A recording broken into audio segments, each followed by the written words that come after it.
All right, guys, we are back from North Carolina. Here's my pickups as well as some stuff from the mail.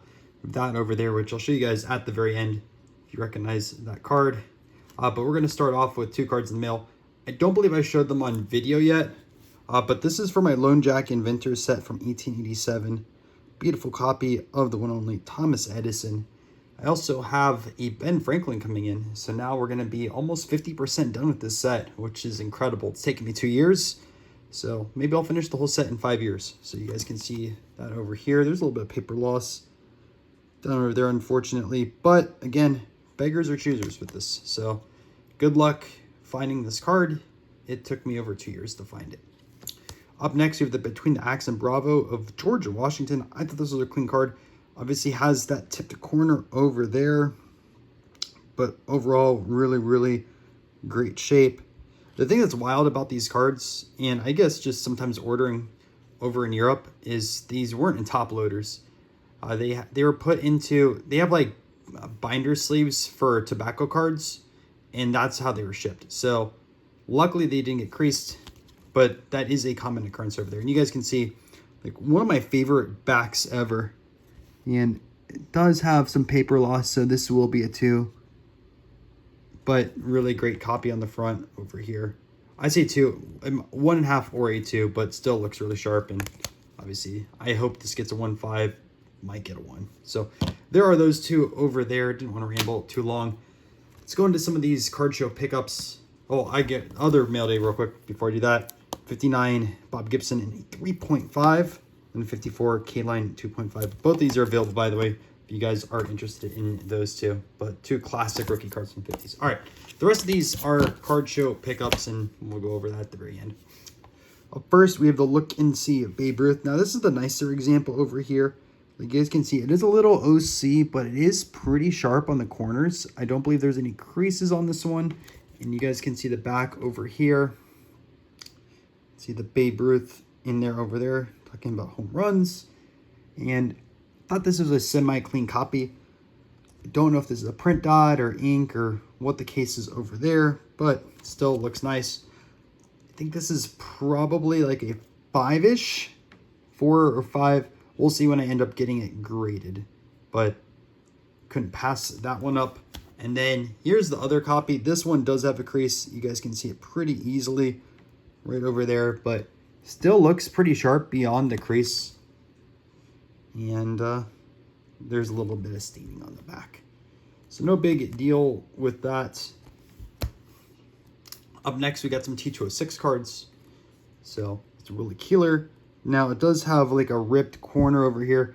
I don't know if this would be considered altered or it's considered a 1. Kind of like a weird case in a sense because, yeah, it is technically altered there, but I don't know if it's just been damaged over time or what it really is. Either way, it's going to be a 1 or an A, especially when you have the back over here. Someone definitely wrote all over this one or marked it as a dealer. Hard to tell for sure, but still a Hall of Fame portrait from the T206 set. People always like these. Up next, we have a Tinker. So over there, bunch of creases. And just one of those over here. And you guys can see a little bit of damage over there. There is no stamp or writing on this example. Next, we have a 1967 Babe Ruth. A little bit corner issues on it. It's the Who Am I set.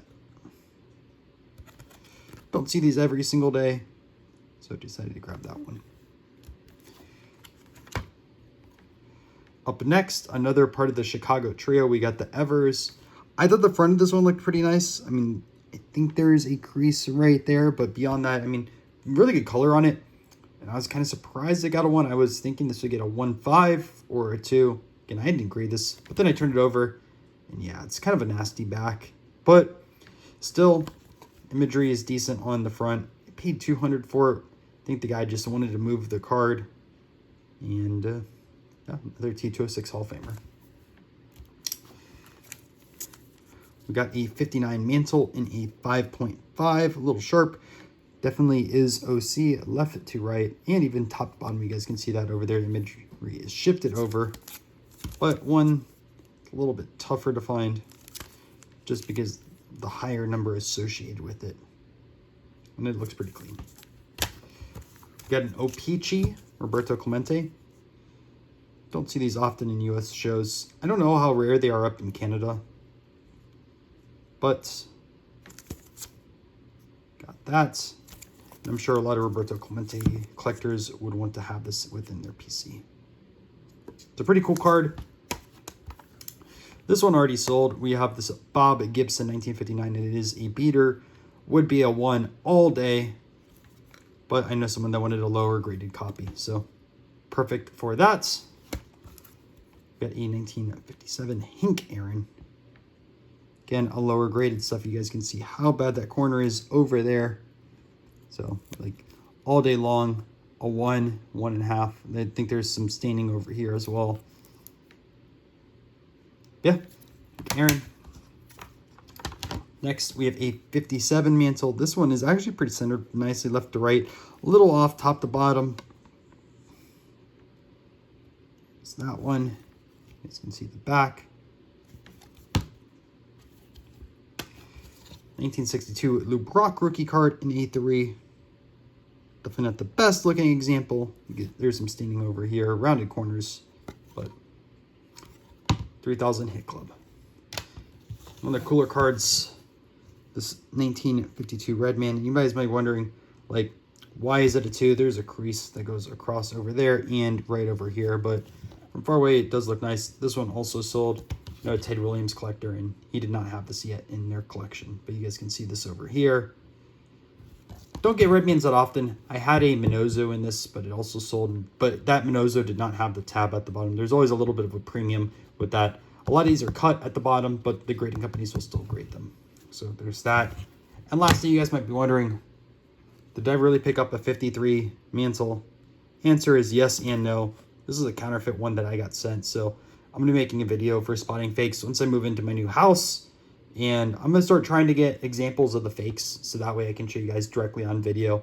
Not always going to be the case, but when I can get my hands on them, or if people end up getting fakes in group subs or just have them in their collection, I'll take them on, I'll make a video on it and try to show you guys. So that is the case on this one. I'll just pull it out so you guys can see that. And we will be covering this one on the channel. Anyways, hope you guys enjoy, and I will catch you in the next video.